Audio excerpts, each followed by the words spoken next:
ಸ್ನೇಹಿತರೆ, ಇವತ್ತು ನಾವು ಕಾರ್ಮಿಕರ ಒಂದು EPFಗೆ ಸಂಬಂಧಪಟ್ಟಂತೆ ನಾವೇನಾದರೂ ಸಮಸ್ಯೆ ಆಗಿದ್ದರೆ ಅದು ಸಾಲ್ವ್ ಆಗ್ತಾ ಇಲ್ಲ ಅಂದರೆ ಅದರ ಬಗ್ಗೆ ನಾವು ಅಲ್ಲಿ ಕಂಪ್ಲೇಂಟ್ನ ರೈಸ್ ಮಾಡಬಹುದು, ಒಂದು ಗ್ರೇವಿಯನ್ಸ್ನ ರೈಸ್ ಮಾಡಬಹುದು. ಅವರ ಒಂದು ಗ್ರೇವಿಯನ್ಸ್ ಪೋರ್ಟಲ್ನಲ್ಲಿ ಹೋಗಿಬಿಟ್ಟು ನಮಗೆ ಈ ರೀತಿ ಯಾವುದೇ ಸಮಸ್ಯೆ ಇರ್ಬೋದು, EPF ಟ್ರಾನ್ಸ್ಫರ್ಗೆ ಸಂಬಂಧಪಟ್ಟಂತೆ ಇರಬಹುದು, ಅಥವಾ KYCಗೆ ಸಂಬಂಧಪಟ್ಟಂತೆ ಇರಬಹುದು, ಅಥವಾ ಇನ್ಯಾವುದೇ ಒಂದು ವಿಡ್ರಾ ಮಾಡೋದಕ್ಕೆ ಸಂಬಂಧಪಟ್ಟಂತೆ, ಪೆನ್ಷನ್ಗೆ ಸಂಬಂಧಪಟ್ಟಂತೆ ಇರಬಹುದು. ಯಾವುದೇ ಸಮಸ್ಯೆನ ನಾವು ತುಂಬ ದಿನದಿಂದ ಸಾಲ್ವ್ ಆಗ್ತಾ ಇಲ್ಲ ಅಂದರೆ ಅದರ ಬಗ್ಗೆ ನಾವು ಅಲ್ಲಿ ಕಂಪ್ಲೇಂಟ್ನ ರೈಸ್ ಮಾಡಿಬಿಟ್ಟು ಅವ್ರ ಕಡೆಯಿಂದ ನಾವು ಸೊಲ್ಯೂಷನ್ ತಗೋಬಹುದು. ಯಾವ ರೀತಿ ಅನ್ನೋದನ್ನು ನಾನು ಸಂಪೂರ್ಣವಾಗಿ ಇವತ್ತು ಹೇಳ್ತೀನಿ. ಹಾಗೆ ನಮ್ಮ ಚಾನಲ್ಗೆ ಮೊದಲು ಬಂದಿದ್ದರೆ ದಯವಿಟ್ಟು ನಮ್ಮ ಚಾನಲ್ನ ಸಬ್ಸ್ಕ್ರೈಬ್ ಮಾಡಿ ಮತ್ತು ಪಕ್ಕದಲ್ಲಿರುವಂಥ ಬೆಲ್ ಐಕನನ್ನು ಪ್ರೆಸ್ ಮಾಡಿ ನಮ್ಮ ತಂತ್ರಜ್ಞಾನ ಆಧಾರಿತ ಬೃಹತ್ ಕುಟುಂಬದ ಸದಸ್ಯರಾಗಿ. ಸ್ನೇಹಿತರೆ, ಯಾವುದೇ ನೀವು ನಿಮ್ಮ ಒಂದು ಎಂಪ್ಲಾಯರ್ ಅಥವಾ ನಿಮ್ಮ ಒಂದು ಕಂಪ್ನಿಯವರಿಗೆ ನೀವು ಹೇಳದೆ ನೇರವಾಗಿ ನೀವೇ ಕಂಪ್ಲೇಂಟ್ನ ರೈಸ್ ಮಾಡಬಹುದು. ಅದಕ್ಕೆ ಏನೇನು ಬೇಕು, ಯಾವ ರೀತಿ ಪ್ರೊಸೆಸ್ ಇರುತ್ತೆ ಅನ್ನೋದನ್ನು ನಾನು ಸಂಪೂರ್ಣವಾಗಿ ಹೇಳ್ತೀನಿ.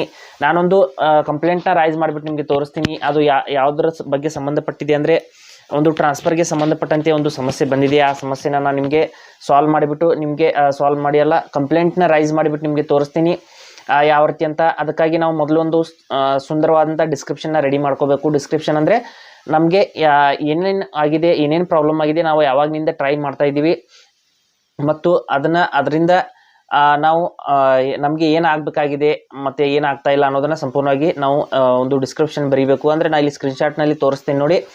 ಈ ರೀತಿ ನೀವು ಬರೀಬೇಕು. ಇದನ್ನು ನಿಮಗೆ ಬರೆಯೋದಕ್ಕೆ ಸಾಧ್ಯ ಆಗಲಿಲ್ಲ ಅಂದರೆ ಚಾಟ್ GPT ಕಡೆಯಿಂದನೂ ಕೂಡ ನೀವು ಬರೆಸಬಹುದು. ಚಾಟ್ GPTಗೆ ನೀವು ನೇರವಾಗಿ ಹೇಳಬೇಕು, ಈ ರೀತಿ ಪ್ರಾಬ್ಲಮ್ ಆಗಿದೆ, ಅಂದರೆ ನಾನು ಇಷ್ಟು ದಿನದಿಂದ ಟ್ರೈ ಮಾಡ್ತಾ ಇದ್ದೀನಿ, ನನ್ನ UAN ನಂಬರ್ ಇದ್ದು ಆಮೇಲೆ ಈ ರೀತಿ ಪ್ರಾಬ್ಲಮ್ ಆಗಿದೆ, ಇಷ್ಟು ಟ್ರಾನ್ಸ್ಫರ್ ಆಗ್ತಾ ಇಲ್ಲ, ನಾನು ಸ್ಕ್ರೀನ್ಶಾಟ್ನಲ್ಲಿ ಹಾಕಿದ್ದೀನಿ, ನೀವು ನೋಡಬಹುದು. ಈ ರೀತಿ ನೀವು ಒಂದು ಡಿಸ್ಕ್ರಿಪ್ಷನ್ ರೆಡಿ ಮಾಡಿ ಇಟ್ಕೊಳ್ಳಿ.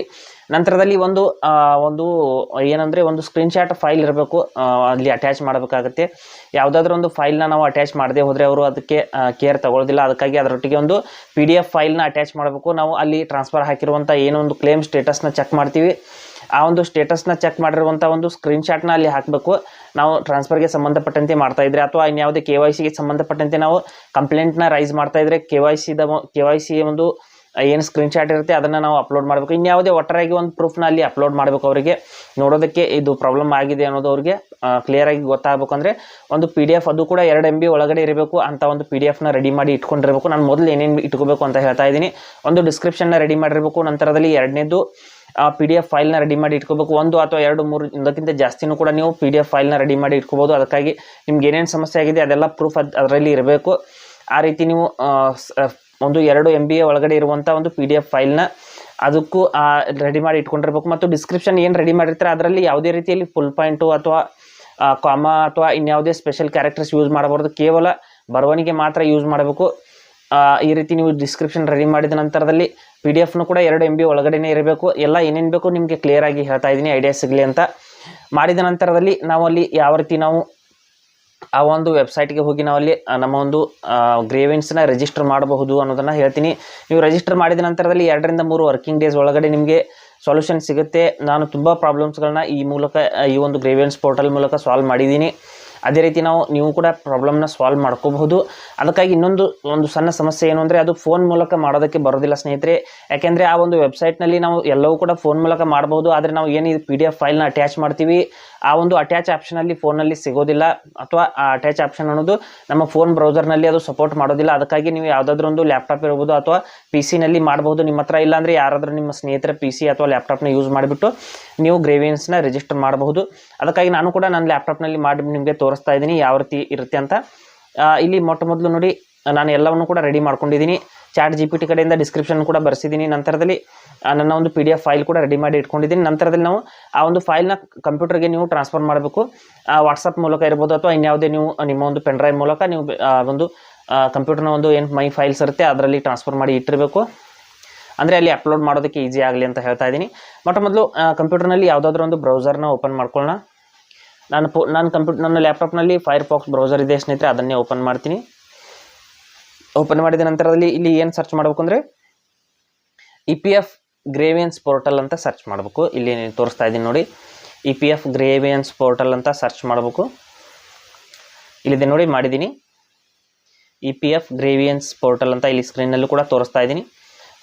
ಆ ರೀತಿ ಸರ್ಚ್ ಮಾಡ್ಕೋಬೇಕು. ಮಾಡಿದ ನಂತರದಲ್ಲಿ ಇಲ್ಲಿ ಮೇಲ್ಗಡೆ ಒಂದು ವೆಬ್ಸೈಟ್ ಬರುತ್ತೆ, EPF IGMS ಅಂತ ಹೋಮ್ ಅಂತ ಬರ್ತಾ ಇದೆ ನೋಡಿ, ಅದನ್ನು ಓಪನ್ ಮಾಡ್ಕೊಳ್ಳಿ. ಓಪನ್ ಮಾಡಿದ ನಂತರದಲ್ಲಿ ಈ ರೀತಿ ಒಂದು ವೆಬ್ಸೈಟ್ ಇಲ್ಲಿ ಓಪನ್ ಆಗಿ ಬರುತ್ತೆ.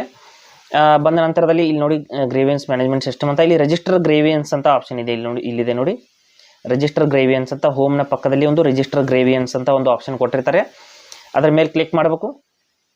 ಮಾಡಿದ ನಂತರದಲ್ಲಿ ಇಲ್ಲಿ ಕೆಳಗಡೆಗೆ ಕೆಲವೊಂದಿಷ್ಟು ಆಪ್ಷನ್ಸ್ ಬರುತ್ತೆ.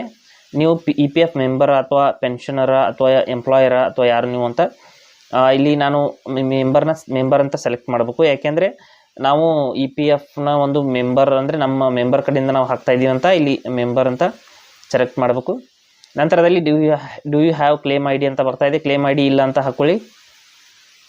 ನಿಮ್ಮ ಹತ್ರ ಕ್ಲೇಮ್ ಮಾಡಿರುವಂಥ ID ಇದ್ದರೆ ನೀವೇನಾದರೂ ಟ್ರಾನ್ಸ್ಫರ್ಗೆ ಎಲ್ಲ ಹಾಕಿದರೆ ಕ್ಲೇಮ್ IDನೂ ಕೂಡ ನೀವು ಎಸ್ ಅಂತ ಮಾಡಬಹುದು. ನಂತರದಲ್ಲಿ ಇಲ್ಲಿ universal account number UAN number, ನಿಮ್ಮ PFನ UAN ನಂಬರ್ ಹಾಕಬೇಕು. ನಂತರದಲ್ಲಿ ಕೆಳಗಡೆ ಸೆಕ್ಯೂರಿಟಿ ಕೋಡ್ ಅಂತ ಇದೆ, ಇಲ್ಲಿ UAN ನಂಬರ್ನ ಹಾಕಿದ್ದೀನಿ. ನಂತರದಲ್ಲಿ ಇಲ್ಲಿ ಸೆಕ್ಯೂರಿಟಿ ಕೋಡ್ ಅಂದರೆ ಈ ಕಡೆಗೆ ಇರುತ್ತೆ ನೋಡಿ, ತೋರಿಸ್ತಾ ಇರುತ್ತೆ, ಅದೇ ಕೋಡನ್ನು ಹಾಕಿ ಗೆಟ್ ಡೀಟೇಲ್ಸ್ ಅಂತ ಕ್ಲಿಕ್ ಮಾಡ್ಕೊ. ಇಲ್ಲಿದೆ ನೋಡಿ ಸೆಕ್ಯೂರಿಟಿ ಕೋಡು, ಇದೇ ಕೋಡನ್ನು ಇಲ್ಲಿ ಹಾಕಿಬಿಟ್ಟು ಗೆಟ್ ಡೀಟೇಲ್ಸ್ ಅಂತ ಕ್ಲಿಕ್ ಮಾಡ್ಕೋಬೇಕು. ಇಲ್ಲಿದೆ ನೋಡಿ ಗೆಟ್ ಡೀಟೇಲ್ಸ್ ಮೇಲೆ ಕ್ಲಿಕ್ ಮಾಡ್ತೀನಿ. ಮಾಡಿದ ನಂತರದಲ್ಲಿ ಸೆಕ್ಯೂರಿಟಿ ಕೋಡ್ ಎರರ್ ಬಂದಿದೆ. ನಂತರದಲ್ಲಿ ಗೆಟ್ ಡೀಟೇಲ್ಸ್ ಮೇಲೆ ಕ್ಲಿಕ್ ಮಾಡಿದ ನಂತರದಲ್ಲಿ ಇಲ್ಲಿ ಸ್ವಲ್ಪ ಕೆಳಗಡೆ ಈ ರೀತಿ ನಿಮ್ಮ UAN ನಂಬರು, ನಿಮ್ಮ ಇಮೇಲ್ ID ಎಲ್ಲ ಓಪನ್ ಆಗಿ ಬರುತ್ತೆ. ಇಲ್ಲಿ ಗೆಟ್ OTP ಅಂತ ಕ್ಲಿಕ್ ಮಾಡ್ಕೊಳ್ಳಿ. ಗೆಟ್ OTP ಅಂತ ಕ್ಲಿಕ್ ಮಾಡ್ಕೊಳ್ಳಿ. ಕ್ಲಿಕ್ ಮಾಡಿದ ನಂತರದಲ್ಲಿ ಇಲ್ಲಿ ನಮ್ಮ ಒಂದು ಫೋನ್ ನಂಬರ್ಗೆ ಅಥವಾ ರಿಜಿಸ್ಟರ್ ಮೊಬೈಲ್ ನಂಬರ್ಗೆ OTP ಬರುತ್ತೆ ನೋಡಿ. ಲೋಡಿಂಗ್ ಅಂತ ಬರ್ತಾ ಇದೆ. ನಮ್ಮೊಂದು ರಿಜಿಸ್ಟರ್ ಮೊಬೈಲ್ ನಂಬರ್ಗೆ ಮತ್ತು ಇಮೇಲ್ ಎರಡು ಕಡೆ OTP ಬಂದಿರುತ್ತೆ. OTPನ ಹಾಕಿಬಿಟ್ಟು ನಾವು ಸಬ್ಮಿಟ್ ಅಂತ ಕ್ಲಿಕ್ ಮಾಡ್ಕೋಬೇಕು. ಇಲ್ಲಿದೆ ನೋಡಿ ಸಬ್ಮಿಟ್ ಅಂತ ಕ್ಲಿಕ್ ಮಾಡಿದ್ದೀನಿ. ವೆರಿಫೈಡ್ ಸಕ್ಸಸ್ಫುಲ್ ಅಂತ ಬಂತು. ಓಕೆ ಅಂತ ಕ್ಲಿಕ್ ಮಾಡ್ಕೋತೀನಿ. ಇಲ್ಲಿ ಓಕೆ ಅಂತ ಇದೆ ನೋಡಿ. ಮಾಡಿದ ನಂತರದಲ್ಲಿ ಕೆಳಗಡೆ ಸ್ಕ್ರೋಲ್ ಮಾಡ್ಕೊಳ್ಳಿ. ಇಲ್ಲಿ ನಮ್ಮ ಡೀಟೇಲ್ಸ್ನ ಹಾಕಬೇಕಾಗುತ್ತೆ. ನಮ್ಮ ಒಂದು ಜೆಂಡರ್ ಮೇಲ್ ಅಥವಾ ಫಿಮೇಲ್ ಅಂತ ಸೆಲೆಕ್ಟ್ ಮಾಡ್ಕೋಬೇಕು. ನಮ್ಮ ಅಡ್ರೆಸ್, ಕಮ್ಯುನಿಕೇಷನ್ ಅಡ್ರೆಸ್ನ ಹಾಕಬೇಕಾಗುತ್ತೆ. ಪಿನ್ ಕೋಡು, ಕಂಟ್ರಿ, ಸ್ಟೇಟು, ಇಲ್ಲಿ ಏನೇನು ಡೀಟೇಲ್ಸ್ ಕೇಳಿದಾರೆ ಇವುಗಳನ್ನ ಸಿಂಪಲಾಗಿ ಫಿಲ್ ಮಾಡ್ಕೊಳ್ಳಿ. ನಂತರದಲ್ಲಿ ಅಲ್ಟರ್ನೇಟ್ ಮೊಬೈಲ್ ನಂಬರ್ನು ಕೂಡ ಹಾಕಿ ನಿಮ್ಮ ಫೋನ್ ನಂಬರ್ ಹಾಕ್ಬೋದು ಅಥವಾ ನಿಮ್ಮ ಮನೆಯಲ್ಲಿ ಫ್ಯಾಮಿಲಿ ಮೆಂಬರ್ಸ್ ಫೋನ್ ನಂಬರ್ ಹಾಕ್ಬೋದು. ಈ ಸೆಕ್ಯೂರಿಟಿ ಕೋಡ್ನ ಮತ್ತೆ ಇಲ್ಲಿ ಫಿಲ್ ಮಾಡಬೇಕಾಗುತ್ತೆ. ಸೆಕ್ಯೂರಿಟಿ ಕೋಡ್ನ ಯಾವ ರೀತಿ ಇದೆ ಅದೇ ರೀತಿ ಸೇಮ್ ಹಾಕಬೇಕು. ಕ್ಯಾಪಿಟಲ್ ಇದ್ದರೆ ಕ್ಯಾಪಿಟಲು, ಸ್ಮಾಲ್ ಇದ್ದರೆ ಸ್ಮಾಲು, ನಂಬರ್ಸ್ ಇದ್ದರೆ ನಂಬರ್ಸು ಹಾಕಿ. ನಂತರದಲ್ಲಿ ಇಲ್ಲಿ ಕೆಳಗಡೆ ನಿಮ್ಮ ಯಾವ ಮೆಂಬರ್ ID, ನಿಮ್ಮ ಒಂದು ಅಕೌಂಟ್ ನಂಬರ್ಸ್ಗಳು ಏನಿರುತ್ತೆ PFನಲ್ಲಿ ಬೇರೆ ಬೇರೆ ಪಾಸ್ಬುಕ್ ಇದ್ದರೆ ಆ ಒಂದು ಮೆಂಬರ್ ID, ಯಾವ ಒಂದು ಮೆಂಬರ್ ID ಮೂಲಕ ನೀವು ಇದನ್ನು ಅಪ್ಲೈ ಮಾಡೋದಕ್ಕೆ ಇಷ್ಟಪಡ್ತೀರಾ ಅಂತ ಕೇಳ್ತಾ ಇದೆ. ಯಾವ ಒಂದು ಮೆಂಬರ್ IDಗೆ ಸಂಬಂಧಪಟ್ಟಂತೆ ನಿಮಗೆ ಸಮಸ್ಯೆ ಆಗಿದೆ ಅದನ್ನು ಸೆಲೆಕ್ಟ್ ಮಾಡ್ಕೋಬೇಕು. ನಂತರದಲ್ಲಿ ಗ್ರೇವಿಯನ್ಸ್ ರಿಲೇಟೆಡ್ ಟು EPF ಆಫೀಸ್ ಅಂತ ಹಾಕಬೇಕಾಗುತ್ತೆ. ನಿಮ್ಮ ಎಂಪ್ಲಾಯರ್ಗೆ ಅಥವಾ ಇಡ್ಲಿ ಅಂತ ಬರ್ತಾ ಇದೆ. ನಂತರದಲ್ಲಿ ಪೆನ್ಷನ್ಗೆ ಅಂದರೆ PF ಆಫೀಸ್ ಅಂತಲೇ ಸೆಲೆಕ್ಟ್ ಮಾಡ್ಕೊಳ್ಳಿ. ಅಂದರೆ ನೀವು ಗ್ರೇವಿಯನ್ಸ್ನ PF ಆಫೀಸ್ನವ್ರ ಕಡೆಯೇ ಕಳಿಸ್ತಾ ಇದ್ದೀರಾ, ಅದಕ್ಕಾಗಿ. ನಂತರದಲ್ಲಿ ಇಲ್ಲಿ ಗ್ರೇವಿಯನ್ಸ್ ರಿಲೇಟೆಡ್ ಟು ಅಂದರೆ ಯಾವ ಒಂದು ಸಂಬಂಧಪಟ್ಟಂತೆ ಗ್ರೇವಿಯನ್ಸ್ ಹಾಕ್ತಾ ಇದ್ದೀರಾ. ನಾನು ಟ್ರಾನ್ಸ್ಫರ್ ಸಂಬಂಧಪಟ್ಟಂತೆ ಹಾಕ್ತಾ ಇದ್ದೀನಿ, ನೀವು ಅದನ್ನು ಹಾಕಿ. ನಿಮ್ಮ ಸಮಸ್ಯೆ ಯಾವುದಿದೆ ಈ ಲಿಸ್ಟಲ್ಲಿ ಹಲವಾರು ರೀತಿಯ ಸಮಸ್ಯೆಗಳಿರುತ್ತೆ. KYC, transfer, ವಿಡ್ರಾಲು. ನಂತರದಲ್ಲಿ ಇಲ್ಲಿ ನೋಡ್ತಾ ಇರ್ಬೋದು ಪೆನ್ಷನ್ಗೆ ಸಂಬಂಧಪಟ್ಟಂತೆ ಯಾವ ಒಂದು ನಿಮಗೆ ಸಮಸ್ಯೆ ಆಗಿದೆ ಆ ಸಮಸ್ಯೆನ ಈ ಒಂದು ಲಿಸ್ಟ್ನಿಂದ ಸೆಲೆಕ್ಟ್ ಮಾಡ್ಕೊಳ್ಳಿ. ನಂತರದಲ್ಲಿ ಇಲ್ಲಿ ಗ್ರೇವಿಯನ್ಸ್ ಡಿಸ್ಕ್ರಿಪ್ಷನ್ ಅಂತ ಇದೆ. ನಾನು ಏನು ಡಿಸ್ಕ್ರಿಪ್ಷನ್ ರೆಡಿ ಮಾಡಿದ್ದೆ ಅದನ್ನು ಇಲ್ಲಿ ಪೇಸ್ಟ್ ಮಾಡ್ತೀನಿ. ಇದರಲ್ಲಿ ಫುಲ್ ಪಾಯಿಂಟು ಅಥವಾ ಕಾಮಾ ಅಥವಾ ಸ್ಪೆಷಲ್ ಕ್ಯಾರೆಕ್ಟರ್ಸು ಅಥವಾ ಕ್ವಶನ್ ಮಾರ್ಕು ಏನೂ ಇರಬಾರ್ದು ಸ್ನೇಹಿತರೆ. ಸಂಪೂರ್ಣವಾಗಿ ಕೇವಲ ಲೆಟರ್ಸ್ ಮಾತ್ರ ಇರಬೇಕು. ಆ ರೀತಿ ನೀವು ರೆಡಿ ಮಾಡ್ಕೊಳ್ಳಿ. ಅದರಲ್ಲಿ ಎಲ್ಲ ಡೀಟೇಲ್ಸ್ನ ಫಿಲ್ ಮಾಡಿ ನಿಮ್ಮ UAN ನಂಬರು, ನೀವು ಯಾವಾಗ ಯಾವ ಡೇಟ್ಗೆ ಹಾಕಿದ್ರಿ, ನಿಮ್ಗೆ ಏನು ಸಮಸ್ಯೆ ಆಗಿದೆ, ಏನು ಫೇಲ್ ಆಗಿದೆ ಅಥವಾ ಟ್ರಾನ್ಸ್ಫರ್ ಆಗ್ತಾ ಇಲ್ಲ ಎಲ್ಲ ಬರೀರಿ. ನಂತರದಲ್ಲಿ ಅಪ್ಲೋಡ್ ಡಾಕ್ಯುಮೆಂಟ್ ಅಂತ ಬರ್ತಾ ಇದೆ. ಇಲ್ಲಿ ಬ್ರೌಸ್ ಅಂತ ಕ್ಲಿಕ್ ಮಾಡ್ಕೊಳ್ಳಿ. ಇಲ್ಲಿ ನಿಮ್ಮ ಒಂದು ಕಂಪ್ಯೂಟರ್ನಲ್ಲಿ ನಾನು ಹೇಳಿದ್ದೆ, ಇದೀಗ ನಿಮ್ಮ ಕಂಪ್ಯೂಟರ್ನಲ್ಲಿ ಟ್ರಾನ್ಸ್ಫರ್ ಮಾಡಿ ಇಟ್ಟಿರಬೇಕು. ಆ ಫೈಲ್ನ ಇಲ್ಲಿಂದ ಸೆಲೆಕ್ಟ್ ಮಾಡ್ಕೊಳ್ಳಿ. ನಿಮ್ಮ PDF ಫೈಲ್ ಇರಬೇಕು ಮತ್ತು 2 MBಗಿಂತ ಕಡಿಮೆ ಇರಬೇಕು. 1 ಅಥವಾ 1ಕ್ಕಿಂತ ಜಾಸ್ತಿ ಫೈಲ್ನ ಕೂಡ ನೀವು ಅಪ್ಲೋಡ್ ಮಾಡಬಹುದು. ಇಲ್ಲಿ ನೋಡಿ please select A valid file name ಅಂದರೆ ನಿಮ್ಮ ಫೈಲ್ ನೇಮ್ ಏನಿರಬೇಕು ಕ್ಯಾಪಿಟಲ್ ಲೆಟರ್ಸ್ನಲ್ಲಿ ಮಾತ್ರ ಇದ್ದರೆ ತಗೊಳ್ತೆ ಸ್ನೇಹಿತರೆ. ನಿಮ್ಮ PDF ಫೈಲ್ನ ಏನು ಹೆಸರು ಇರುತ್ತೆ ಅದನ್ನು ಕ್ಯಾಪಿಟಲ್ ಲೆಟರ್ಸ್ನಲ್ಲಿ, ನಂಬರ್ಸಲ್ಲೂ ಅಥವಾ ಸ್ಮಾಲ್ ಲೆಟರ್ಸ್ನಲ್ಲಿ ಇದ್ದರೆ ಬರಲ್ಲ. ಕ್ಯಾಪಿಟಲ್ ಲೆಟರ್ಸ್ ಮಾಡಿಬಿಟ್ಟು ಈ ರೀತಿ ಅಟ್ಯಾಚ್ ಅಂತ ಇಲ್ಲಿ ಕ್ಲಿಕ್ ಮಾಡ್ಕೊಳ್ಳಿ. ಅಟ್ಯಾಚ್ ಅಂತ ಕ್ಲಿಕ್ ಮಾಡಿದ ನಂತರದಲ್ಲಿ ನಿಮ್ಮ ಒಂದು ಫೈಲ್ ಅನ್ನೋದು ಅಪ್ಲೋಡ್ ಆಗಿರುತ್ತೆ. ನೋಡ್ಬೋದು ಡಾಕ್ಯುಮೆಂಟ್ ಅಟ್ಯಾಚ್ಡ್ ಸಕ್ಸಸ್ಫುಲಿ ಅಂತ. ಇದು ಫೋನಲ್ಲಿ ಬರಲ್ಲ ಸ್ನೇಹಿತರೆ, ಅದಕ್ಕಾಗಿ ನಿಮಗೆ ಲ್ಯಾಪ್ಟಾಪ್ ಅಥವಾ PC-ನಲ್ಲಿ ಮಾಡೋದಕ್ಕೆ ಹೇಳ್ತಾ ಇದ್ದೀನಿ. ಈ ಆಪ್ಷನ್ ಅನ್ನೋದು ಫೋನಲ್ಲಿ ವರ್ಕ್ ಆಗೋದಿಲ್ಲ. ನಂತರದಲ್ಲಿ ಇಲ್ಲಿ ಆ್ಯಡ್ ಅಂತ ಆಪ್ಷನ್ ಇದೆ, ಆ್ಯಡ್ ಪ್ಲಸ್ ಅಂತ, ಅಲ್ಲಿ ಕ್ಲಿಕ್ ಮಾಡ್ಕೊಳ್ಳಿ. ಮಾಡಿದ ತಕ್ಷಣದಲ್ಲಿ ಈ ರೀತಿ ನೋಡ್ಬೋದು ನಿಮ್ಮ ಒಂದು ಟ್ರಾನ್ಸ್ಫರ್ಗೆ ಸಂಬಂಧಪಟ್ಟಂಥ ಕ್ಲೇಮ್ ಅನ್ನೋದು ಇಲ್ಲಿ ಆ್ಯಡ್ ಆಗಿದೆ. ನಂತರದಲ್ಲಿ ಇಲ್ಲಿ ಸಬ್ಮಿಟ್ ಅಂತ ಫೈನಲ್ ಆಗಿ ನಾವು ಕ್ಲಿಕ್ ಮಾಡ್ಕೊಳ್ಳೋಣ. ಸಬ್ಮಿಟ್ ಅಂತ ಕ್ಲಿಕ್ ಮಾಡಿದ ತಕ್ಷಣದಲ್ಲಿ ನಮ್ಮ ಒಂದು ಗ್ರೇವಿಯನ್ಸ್ ಅನ್ನೋದು ಸಕ್ಸಸ್ ಆಗಿ ಸಬ್ಮಿಟ್ ಆಗುತ್ತೆ. ಗ್ರೇವಿಯನ್ಸ್ ಅಂದರೆ ಪೋರ್ಟಲ್ಲು. ಗ್ರೇವಿಯನ್ಸ್ ಅಂದರೆ ಕಂಪ್ಲೇಂಟು, ಅದು ಸಕ್ಸಸ್ ಆಗಿ ಆ ಪೋರ್ಟಲ್ನಲ್ಲಿ ಈ ರೀತಿ ನೋಡ್ಬೋದು. Your grievance has been lodged successfully ಅಂತ ಬರ್ತಾ ಇದೆ.